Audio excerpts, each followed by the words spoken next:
Oke, assalamualaikum warahmatullahi wabarakatuh. Jumpa lagi dengan kami, saya Novi dan di sebelah Saya Eros Van Yasa. bapaknya Yasa. Van. Gak tau, aku lagi excited nih Ros, lagi seneng aja. Gimana? Kamu tuh kalau lagi galau, lagi disorientasi atau lagi hampa, what do you do? Ngelukis paling. Atau pergi ngopi lah, cerita-cerita sama teman-teman. Apa yang biasanya membuat kamu galau? Banyak, Pak. Apa? Nggak punya uang, misal. Itu galau ya? Aku galau. Kerja, Ros, kerja. Apa lagi yang membuat kamu galau? Apa ya? Nggak ada sih. Jarang aku galau, Pak. Paling nggak punya uang. Terus apa ya selain itu ya? Kalau sekarang nggak ada, itu aja yang membuat galau seorang bapak. Bafak-bafak kan itu cuma kalau kita lagi nggak ada lagi nggak pegang duit, terus kebutuhan banyak gitu kan, biasa bayaran sekolah, sidef jajan terus, belanjaan nggak ada, galau tuh. Ya. Selebihnya nggak ada. Ya. Aku kemarin sempat galau, Ros. Galau itu gara-gara kecapean ya. Bukan yang masalah umroh itu. Iya, visa, ya Allah, rempong banget tuh, nusuk tuh, aduh. Enggak, aku pertama tuh capek banget, Ros. Pagi saya diajak ke Sumenep, udah itu aku sampai sore nyetir, dan itu capek banget gitu loh, capek banget. Udah itu ditambah lagi urusan masalah umroh, visa yang sekarang agak ribet ya, sistem nusuk itu. Jadi itu aku kayak aduh gimana gitu. Jadi galaunya tuh kayak gitu. Dan tahu yang bikin aku bisa melepas galau itu? Gimana? Pertama, renang, Ros. Aku Renang? ke azan. Oh, yang bilang sama ponakan-ponakan itu galau berarti. Malamnya, jadi kan galaunya malam tuh, mau maghrib tuh. Kayaknya aku harus renang deh, ya. Tapi renang malam gimana ya? Aku check in dong. Check in, udah itu aku renang. Paginya aku panggil ponakanku untuk renang, gitu loh. Aku udah nggak renang, jadi malam itu aku renang. Itu udah tenang. Terus, jadi di waktu renang, waktu nyelam, itu aku mikir gitu loh. Jadi enak banget terus, nggak tahu. Nah, yang kedua, jalan. Aku mau nyoba renang, teman aku nggak bisa renang. Masa lu nggak bisa renang? Nggak bisa. Nggak, kamu orang kampung loh, Ros. Iya, ibuku pinter, aku nggak bisa, nggak bisa renang. Ros, tau nggak, di hidup saya akan menyombongkan itu dua hal. Nyetir, aku nyetir mobil tuh belajar sendiri. Yang kedua renang. Aku nggak butuh les, nggak butuh ini. Dua-duanya aku nggak bisa lagi. Ya Allah, Ros. Nyetir mobil sama renang. Aku nggak bisa nyetir mobil, nggak bisa renang, nggak bisa. Tahu nggak caranya tuh? Aku waktu mobil sama renang sama metodenya. Ngeliatin dulu orang. Jadi waktu aku kuliah, aku tuh mesti duduk naik angkot, duduk di depan. Emang kalau renang itu bisa ya, Pak? Ngobatin stres atau apa gitu? Bisa? Meditasi kan itu, Ros. Oke. Nah, Kayak meditasi. meditasi itu bukan yang kita harus Diem. No. kayak gitu. Salah. Oke. Jadi tunggu dulu, aku yang mobil ya. Jadi yang mobil aku belajar sendiri itu caranya ngeliatin dulu. Ngeliatin, mesti naik angkot itu aku duduk di depan, ngeliatin kakinya sopir angkot. Kalau aku ke kuliah itu, renang aku pernah sehari masuk dulu. Kalau aku nggak tahu renang tuh, masuk dulu kolam renang, gue liatin orang. Seharian itu, maksudnya satu waktu itu. Jadi aku memang nggak mau renang, tapi kan cuma lihat ya kan masuk itu kan bayar. Waktu itu aku belajar renangnya waktu belajar bahasa Inggris di Pare, kampung Inggris. Karena waktu itu kolam renangnya murah dibandingin Jakarta waktu itu. Masuk gitu, Mbak nggak renang, nggak, liatin terus ya, ngeliatin terus. Sampai akhirnya, besok mulai. Dan nggak tahu kenapa, ternyata intinya sama satu, Ros. Kalau nyetir, pokoknya intinya jangan takut tabrak. Yang kedua, renang, intinya jangan takut tenggelam. Tapi kan, lah, kenapa renang akhirnya kamu dikaitkan ke meditasi? Ya, renang itu kan proses gimana caranya kita itu berpasrah. Jangan takut tenggelam. Kita kan kadang-kadang takut tenggelam kan. Jangan takut tenggelam, jangan takut gagal, jangan takut. Kebanyakan orang itu ketakutannya adalah dia takut gagal, takut hancur, takut nama baiknya hancur, jadi dia paling takut lah. Tapi di renang itu kita kan nggak takut tenggelam, Ros, tapi pelan gitu. Terus atur nafas, ya. Atur nafas itu sama kayak meditasi, Ros. Jadi kalau misalnya aku galau, renang, treadmill, kan sambil jalan tuh, jalan tuh sambil mikir. Yang ketiga tuh meditasi. Lah meditasi itu, Ros, banyak orang tuh harus duduk begini gitu ya. Iya, pikirku juga gitu, Pak. Lah kamu nggak harus duduk yang bersila yang begini, kamu duduk diem, terus jangan mikir, jangan menghayal, kosongkan. Jangan mikir, kalau mikir itu merencanakan gitu loh, Ras. Atau menganalisa. Nah, nggak boleh itu menganalisa, mengingat. Itu nggak boleh. Jadi fokus kamu ke tarik nafas. Jadi kamu duduk aja nih kayak begini. Gini misal. Ya, tarik nafas tapi. Jadi fokus ke keluar masuknya nafas. Oh, ke pernafasan Ya, berarti. HP matiin, jangan ada gangguan-gangguan. Oke. Makanya waktu aku agak sombong tuh ketika saya selesai melakukan meditasi Vipassana selama 15 hari ya. Itu gak boleh pegang HP, gak boleh baca buku, gak boleh nulis ya, dan gak boleh ngomong sama orang. 15 hari loh, Ros. Mbak Novi pernah cerita tuh dulu. Iya. Aku nggak bisa tuh kayaknya. Makanya tuh kalau kamu udah bisa kontrol diri kamu, dalam arti ya udah ancur aja, gagal aja. Aku berarti ini bisa disebut meditasi nggak sih, Mbak? Aku tuh sering tuh biasanya malam tuh kan. Aku kan insomnia. Terus Kadang malam tuh aku duduk di teras rumah tuh. Aku gini ke tembok, tapi sambil rokok. tapi sambil mikir. Kadang nggak mikir tuh, cuman gini aja sampai sebat satu habis itu. Baru mikir dulu besok kerja apa. Itu teman kita, Itu nggak Fayat ngapain meditasi. coba? Ngapain tuh dia udah datang ya? Jemput dia. Ini podcast ya, gara-gara nungguin kamu nggak datang, makanya kita podcast ya, Ros ya. Jadi meditasi itu pada dasarnya berarti bagaimana Fokus, ini enggak menetralisir isi otak. Oke. Jadi kayak gini, Ros, sekarang tuh meditasi gak hanya bersila, zikir ya. Aku tuh niat zikir sudah bukan untuk beribadah dapat pahala, enggak. Itu juga meditasi. Jadi kan kamu kalau sudah sholat tuh ya, nggak tahu, mungkin teman-teman juga ngalamin. Allahu Akbar. Itu langsung mikir, habis ini ngapain ya, habis ini ngapain. Iya. Lah, udah banyak rencana-rencana sampai kita nggak tahu nih rokaat kedua apa ketiga nih kan gitu. Lah itu kan udah pikiran gelubuk-gelubuk tuh di dalam pikiran, habis ini mau ke sini. Lah, justru aku tuh disengajain untuk melemit-lemitkan. Kan nggak mungkin sholat ngelemit kan. Jadi diam, duduk, zikir deh.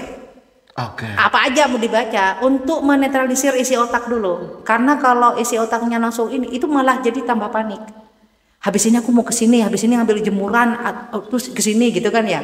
Jadi rame kan di otak itu. Nah jadi duduk zikir, terserah mau baca apa. Sebenarnya bukan zikir mau niat ibadah, mau dapat pahala, udah enggak. Tapi bagaimana kita bisa mengkontrol nih emosi isi kepala, nenangin pikiran, iya, emosi. iya. Jadi udah disengajain tuh sama aku, dilamain duduk. Kadang-kadang diemin, cuma tarik nafas, ya cuma diem tarik nafas kan gak enak. Ya udah zikir, baca apa aja terserah. Jadi untuk sebenarnya menetralisir isi kepala. Kayak kemarin aku yang agak panik masalah visa umroh. Aduh gimana nanti kalau begini, aduh gimana. Terus aku tuh mulai meditasi, mulai mengingat lagi, oke, aku tidak bisa mengkontrol apa yang tidak bisa aku kontrol. Ya kan? Oke. Jadi jangan pernah aku mengontrol atas hal-hal yang tidak bisa aku kontrol. Jadi itu yang jadi patokan ke aku. Jadi doanya tuh gini sekarang. Tuhan, jadi berilah aku kekuatan atas apa yang bisa aku kontrol. Berilah aku keikhlasan atas apa yang tidak bisa aku kontrol, tidak bisa aku kendalikan. Oke. Jadi udah ikhlas aja gitu. Dan berilah saya kebijaksanaan untuk membedakan keduanya. Mana yang bisa aku kontrol, mana yang enggak. Lah jadi pas ketika udah panik, udah gimana. Lah aku meditasi tuh, nenangin dulu pikiran udah agak diam. Oke, saya tidak bisa mengkontrol apa yang tidak bisa saya kontrol. Di luar saya nggak bisa. Jadi kamu benci sama aku, ya udah itu haknya kamu, Ros. Aku nggak bisa kontrol, jangan benci dong, Ros. Aku salah apa? Nggak bisa gitu. Kamu nggak dibales WA-nya, ngapain sih Mbak kamu nggak pernah balas WA aku? Ikan Hanya aku. Jadi nggak usah kita aku WA kamu nggak bales, ya itu haknya kamu. Aku nggak bisa kontrol kamu untuk bales. Lah itu. Tapi kadang kita kan memang kayak gitu, Mbak. Bukan kadang sih, aku aja sering gitu kan. Jadi sepertinya sesuatu itu harus sesuai keinginanku gitu kan, Mbak. Kadang kalau nih aku sudah merencanakan A, B dan C gitu, terus tiba-tiba nggak bisa. Kayaknya lebih sering nyalain orang sih memang. Nah itu. Mungkin butuh itu doa kita. Kayaknya aku harus revisi doa. Makanya aku kan bilang sama kamu tuh, Ros, kalau ada orang yang tidak menghargaimu, tidak respect sama kamu, tidak menghormatimu atau bahkan menyakitimu, itu bukan berarti mereka jahat. Dan juga bukan berarti kamu goblok. Tapi beda tempat aja, salah tempat. Iya enggak? Lah itu kan karena apa? Karena kamu memaksakan orang untuk mengikuti apa ekspektasinya kamu. Iya. Tapi kalau kamu ketemu sama orang yang menghargai kamu, levelnya juga lebih tinggi dari kamu, ya nggak akan kamu akan berpikir begitu. Jadi carilah tempat yang memang itu pas dan ya udah sesuai porsiku.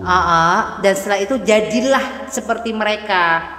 Jangan pas sudah kamu naik level, kamu udah di tempat yang level yang tinggi, pakaianmu, penampilanmu, perilakumu juga akhirnya masih level bawah. Aku beli sepatu tuh. Kemarin beliin sama Ilmi sepatu. Terus? Kok beli sepatu nih ya buat hadiah ulang tahun. Kamu kapan sih ulang tahun, Dek? Ulang tahunnya belum, hadiahnya dikasih duluan. Ulang tahunnya ini tanggal 27 bulan Juli. Iya. Jadi kamu apa bintangnya? Leo. Leo. Jadi wah, Leo sama Scorpio itu tengkar loh, Dek. Egonya tinggi banget itu Leo. Ilmi apa ya? Kayak spot Ilmi Mei tanggal 30. Mei Gemini Cancer. Cancer apa? Cancer ya? Oh, Taurus. Cancer Juni kan? Taurus, karena Mbak Deti Mei, temanku yang slow down orangnya ya, santai, tapi panikan, overthinking, tapi dia sebenarnya gitu, seduhunah gitu orangnya. Iya, Ilmi kayak gitu. Dia ngasih aku hadiah sepatu tuh 2. Bukan cuma 1 nih, kok sampai beli 2. Ya kan Romo sekarang udah sering stand up gitu, jadi biar ngomong aku pakai sepatu. Iya loh, Dek. Kamu udah diundang sama Bupati, coba. Dia support banget ya. Iyalah. Sudah diundang Bupati, ya kan? Udah keren kamu itu. Nah itu yang kita omongin sekarang. Kita kan mau ngomongin meditasi ya. Meditasi karena ya itu mungkin udah kita ngobrolin lama tentang meditasi, tapi yang jelas gue tuh paling kayak sombong banget ketika ngomongin meditasi, karena saya nggak nyangka bisa melewati meditasi 15 hari nggak ngomong sama orang, nggak pegang HP, nggak pegang buku, nggak pegang bolpen, nggak pegang laptop. Jadi memang fokus dari jam 4 pagi sampai jam 9 malam. Kalau meditasi sama tirakat itu, Mbak? Sama sebenarnya, sama saya. Jadi kalau tirakat kan ada yang sampai nggak makan, sampai iya puasa kan nyiksa diri sebenarnya. Tirakat, orang tirakat itu kan ada sampai 41 hari dia hanya makan pisang emas gitu loh. Kadang-kadang kayak gitu. Yes. Meditasi itu ada yang sampai menyebabkan gangguan kejiwaan kan sih, Pak? Kok menyebabkan sih? Mungkin sumbernya kali alasan. Karena ada beberapa, nih aku tahu ya, Mbak ya. Entah ini akal-akalannya atau apa gimana aku nggak tahu. Cuman ada beberapa orang yang dia melakukan tirakat. Gila, Pak, stres. Oh, kayaknya itu beda guru ya. Apa sih istilahnya? Aku juga pernah tuh punya teman kayak gitu. Dia kan berguru, berilmu ya, nyari ilmu tuh loh. Iya, dia kayak gitu. Iya, kalau tirakat tuh kan nyiksa diri, Dek, mengasingkan diri. Oke. Kalau beda kalau kayak gitu. Meditasi enggak berarti ya? Enggak. Gitu. Meditasi itu tujuannya cuma lihat ini, menetralisir, menormalisasi atau yang ya makanya kalau dulunya saya panik jadinya apa sih gitu. Okay. Terus tidak begitu obses ya. Aku pengen nikmati hari ini, besok ya udah terserah nanti. Kalau dulu aku Jangan ngomong sama aku, iya mbak, insya Allah. Nggak bisa deh, nggak bisa. Jangan ngomong insya Allah sama aku. Kalau enggak, iya. Wah, aku dulu streng banget, tapi sekarang insya Allah, ya. Berarti meditasi itu seperti ini ya. Aku logikakan nih. Setelah kita meditasi, kita akan membuka pikiran kita, lebih terbuka, lebih bisa menerima sesuatu, lebih bisa menelaah diri, kayak gitu nggak sih? Aku nggak pernah soalnya meditasi. Lu coba ya, sejam aja deh. Lu jangan pegang HP. Lebih tenang gitu. Ya pokoknya kamu masuk, kalau di rumah takut diganggu anak-anak ya. Entah di mana, cari kamar, misalnya di kamarku nih, udah diam sejam. Tidur juga apa, tapi jangan tidur beneran. Namanya aja tidur. Tapi jangan mikirin. Dek, aku selama meditasi itu ya 15 hari. 3 hari aku nangis. Cara nih mbak, ayo share ke teman-teman cara meditasi. Oke, jadi kan karena aku pakai metode Vipassana, itu kan dari Buddha. Tapi aku bukan orang Buddha ya. Nah jadi masuk itu ya, itu akan ditanya sama Bante, sama kiainya lah istilahnya. Kamu punya masalah nggak? Kalau punya masalah nggak boleh meditasi, selesaikan dulu. Oke. Enggak, saya nggak punya masalah, saya mau belajar. Oke, diterima tuh aku. Syaratnya itu jangan ada masalah. Karena meditasi nggak akan menyelesaikan masalah. Nggak. Oke, karena aku challenge aja, tertantang aja. Wah keren nih kayaknya gitu.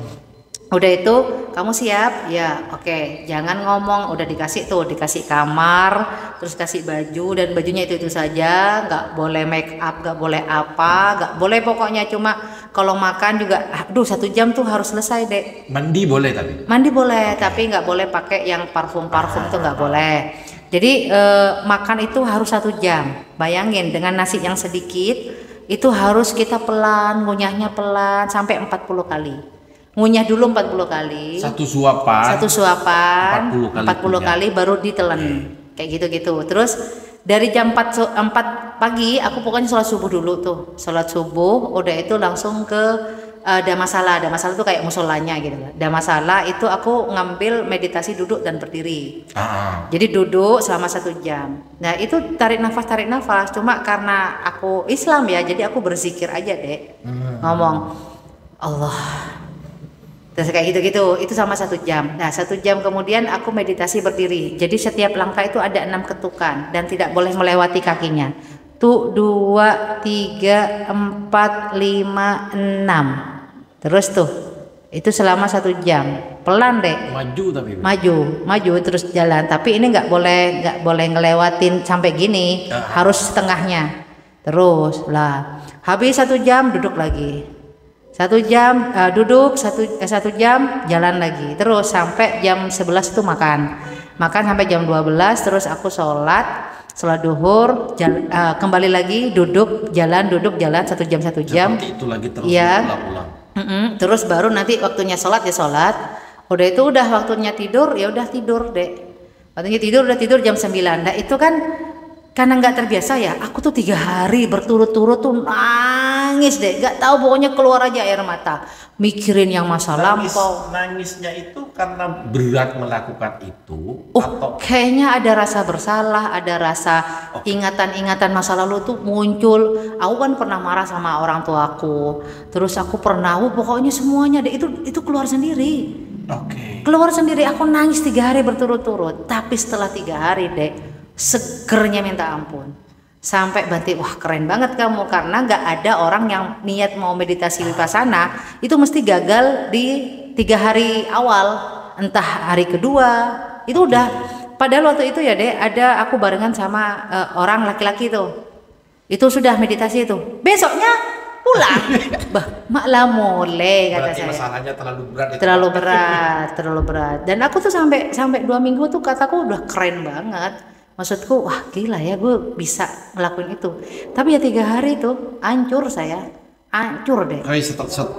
Setelah 3 hari enak banget. Jadi aku sudah nggak punya besok ngapain, besok mau jadi apa, nggak ada ketakutan itu. Terus happy banget, happy, tenang. Sampai akhirnya aku tahu, ternyata kebahagiaan itu beda dengan kesenangan. Kalau senang kan hahaha, udah. Tapi kalau kebahagiaan itu lebih pada tenang aja gitu loh.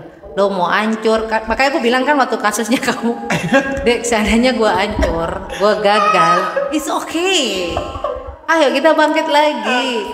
Aku masih takut hancur. Itu kalau meditasi. Mau nggak sih ceritain masalahnya kamu? Nanti lah. Itu kan meditasi yang Mbak Novi alami itu pas di India berarti ya Pak ya? Pas Boten sayang, di wihara di Malang, wihara Dhamma Dipa Arama. Kalau di Batu. Meditasi yang biasa gitu loh, Mbak, yang bisa kita lakukan di rumah misalnya kok itu gimana caranya? Ya udah kamu ambil 1 jam. Ya 1 jam diam aja duduk begini. Ya. Cara ngatur nafas misal atau cara tarik duduk. nafas saja sampai sehabis-habisnya dan buang nafas serakus-rakusnya. Hirup nafas serakus-rakusnya sampai habis. Udah itu buang nggak perlu ditahan. Nggak usah. Jadi langsung ini. Langsung. Saya yakin kamu nggak nyampe sejam nggak akan betah. Langsung gini. Iya. Itu berlanjut Mbak maksudnya. Iya. Tarik nafas keluarkan, nafas keluarkan sampai 1 jam. 1 jam. Mau duduk atau kalau kamu mau jalan ya terserah kamu. Oke. Itu deh bener, itu tengkar nanti kamu sama diri kamu sendiri. Sejam itu. Ntar lagi kamu udah mikirin HP, udah mikirin kegiatan ini mau kemana. Duh kira-kira Mbak Novi nelpon nggak? Oh kira-kira. Sumpah. Kayak perlu coba deh. Aku kemarin. Cobalah. Aku sekarang itu ada program revisi doa soalnya Mbak. Apa? Yang revisi doa kepada apa Tuhan. doa? Iya gimana doa? Iya, yang kemarin aku tuh pengen hidup tenang, santai gitu. Sekarang aku ngerevisi itu. Jadi yang awalnya cukup, aku pengen lebih nih sekarang. Jadi mintanya agak banyak nih ke Tuhan sekarang. Ada beberapa doa yang direvisi lah. Dulu kamu minta dicukupkan. Iya, dicukupkan. Pacokopaki Allah, pasenengaki, Pak tenang. Tak kasih saran ya, kamu kalau doa tuh yang detail. Sekarang itu aku revisi. Apa? Ya Allah, tinetral mobil ya Allah. Mobilnya merek apa dan tahun berapa? Itu harus. Ya Allah, aku minta duit $1 juta ya, gitu. Termasuk yang ini proposal kita nih. Aku masukkan tuh pada doa-doa revisian. Kayak Fayat doanya pakai kembang. Dia kayaknya dia lebih ke bukan meditasi tuh. Apa kataku tadi, Mbak? Apa? Terangkat tuh. Kembang bentar lagi sengkleng.